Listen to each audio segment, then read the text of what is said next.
Bom dia, terceiro ano, como que vocês estão? Espero que continuem bem aí na casa de vocês. E hoje eu tô aqui para dar a aula número 2 de biologia do dia 23, né? A gente teria uma aula dupla, então essa é a segunda aula, tá bom? Hoje a gente vai continuar falando então de cordados e a gente vai entrar no nosso primeiro grupo. Então acompanhem aqui o vídeo na página 581 de vocês. Cordados não vertebrados, tá? Hoje a gente termina esse capítulo é bem curtinho. Então, os cordados não vertebrados, a gente já viu as 4 características de cordados. Então, lembrando, fendas faríngeas, notocorda, tubo nervoso dorsal, cauda musculosa pós-anal em alguma fase da vida, ou seja, sempre com certeza no desenvolvimento embrionário. E eu já falei para vocês que a gente tem o primeiro grupo dos protocordados, que são os cordados não vertebrados. É esse o grupo que a gente vai estudar hoje, tá bom? A gente divide esse grupo, que é exclusivamente marinho, em 2 subfilos. Os urocordados, que também eram chamados de tunicados antigamente, e os cefalocordados. A gente vai começar pelos urocordados. Uro significa cauda. Cordado, notocorda. Então, a notocorda está na cauda. Daí você pega aqui na página 581, veja a foto aqui. Essa é a representante dos tunicatos, as assídias. Daí você olha para ela e fala, gente, mas cadê a cauda? Tá parecendo mais uma esponja. Não parece nada de cauda. Cadê a cauda para eu achar a notocorda? Gente, a notocorda ela não é persistente na vida adulta. Ela está presente apenas na larva. Então, eu desenhei aqui na minha luzinha uma larva para vocês, porque não tem o desenho ali. Gente, eu só tenho uma cor de giz, tentei ao máximo, tá bom? Então, aqui a larva, aqui a fase adulta. A fase adulta eu não fiz muitos detalhes, porque tem no livro de vocês. Mas, gente, na larva dos urocordados, então, a gente tem a uro, a cauda. Na cauda, a gente encontra a notocorda. Logo acima da notocorda, o tubo nervoso dorsal. E aqui, então, a gente tem uma faringe, né, ó, boca, ânus, então a cauda é musculosa pós-anal, após o ânus, e uma faringe, eu fiz uns risquinhos para mostrar as fendas faríngeas, tá bom? Se vocês olharem aí no livro, tem a faringe com as fendas faríngeas, é a mesma coisa que eu quis representar aqui. Gente, a larva é um desenvolvimento indireto, então ela vai fazer uma metamorfose e vai se transformar no adulto. O adulto é séssil, tá bom?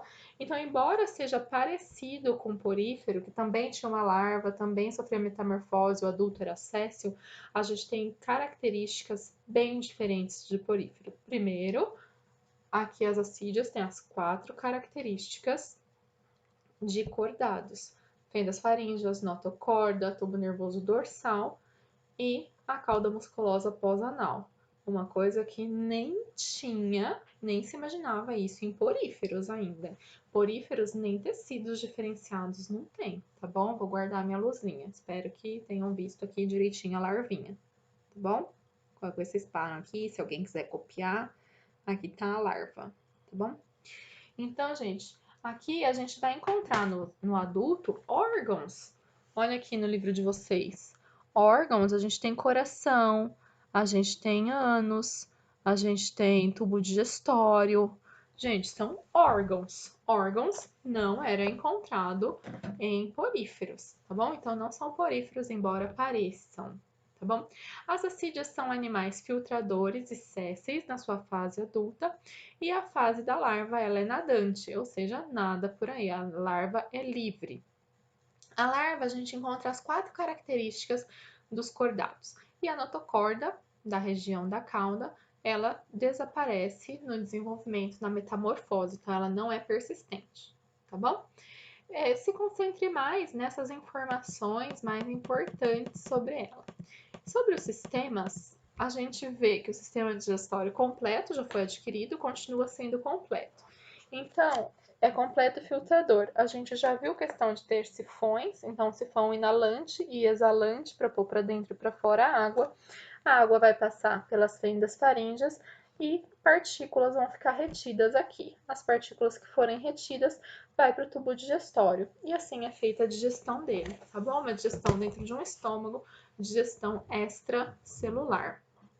Gente, por conta das fendas faríngeas, além da filtração para pegar comida, né, os alimentos, também é um lugar que vai passar bastante água, então vai oxigenar veias, né, vai oxigenar veias, vasos sanguíneos, etc. Então vai oxigenar esse animal, então ela também é utilizada para respiração. Lembrando que as fendas, elas funcionam, né, com a estrutura de brânquias, respiração branquial, tá bom?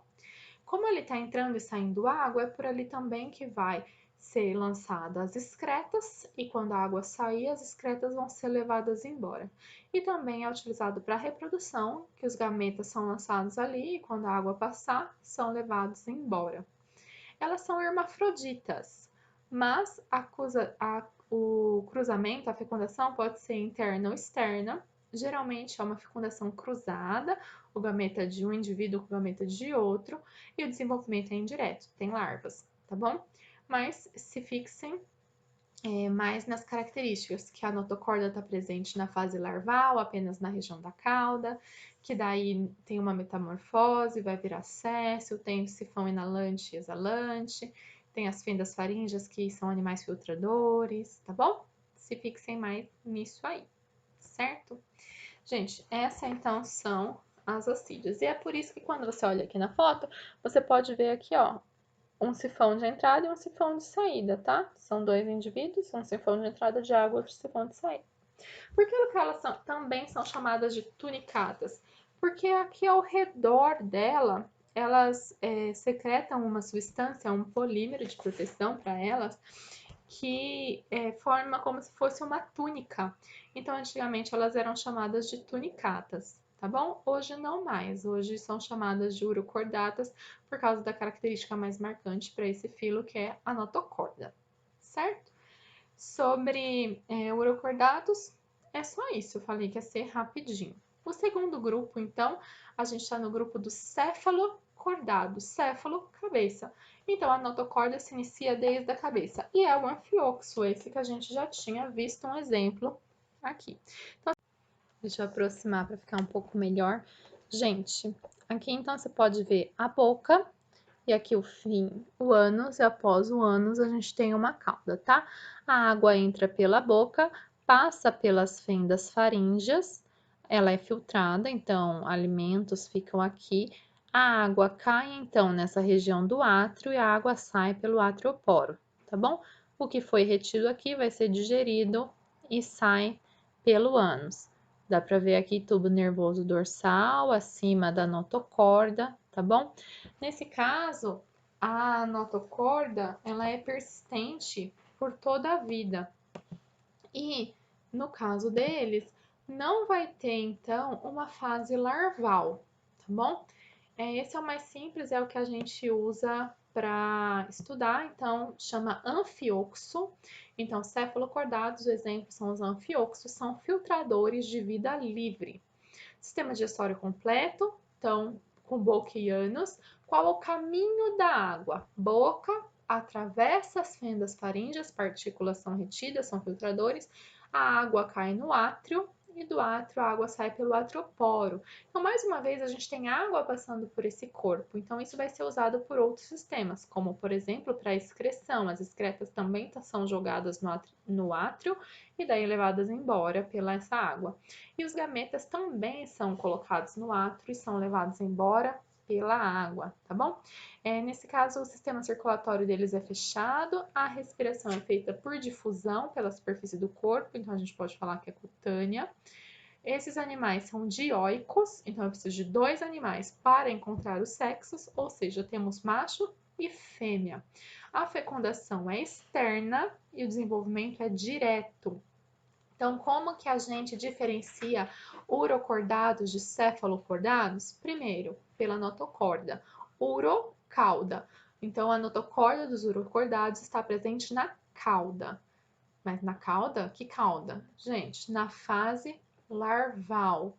Fase larval, então, a gente tem como exemplo assídias, tá bom? Esse é o exemplo. E não persiste na fase adulta.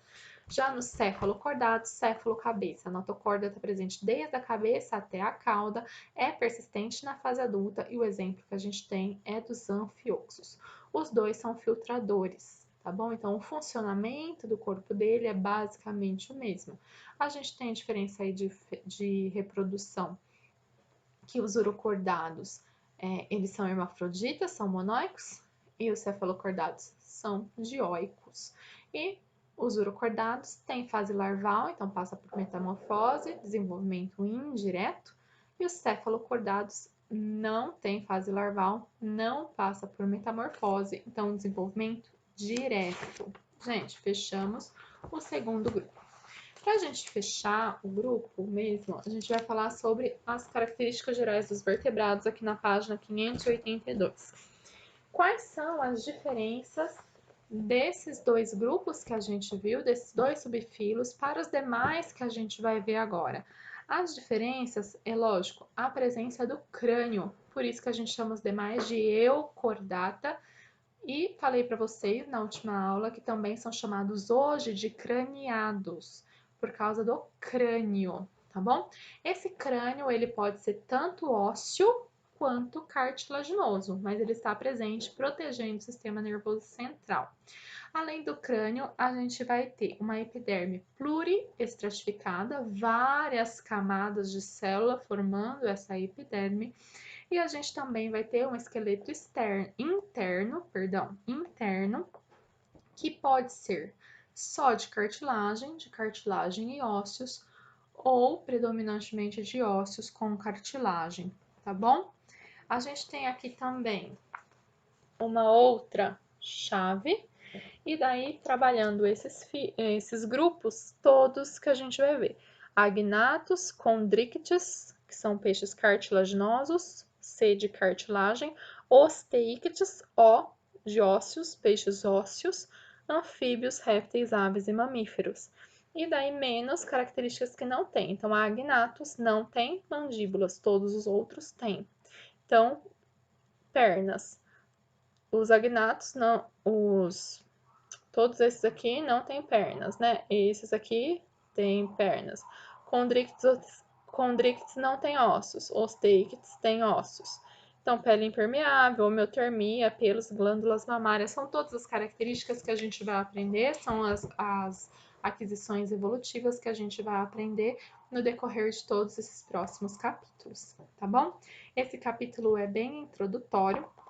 Eu peço para que vocês terminem de fazer as atividades. Na primeira aula eu tinha pedido algumas, nessa para vocês finalizarem. Então, é para vocês fazerem as que faltaram e enviar para o e-mail da escola, tá bom? Fiquem bem, fiquem em casa e até a próxima aula, gente. Tchau, tchau.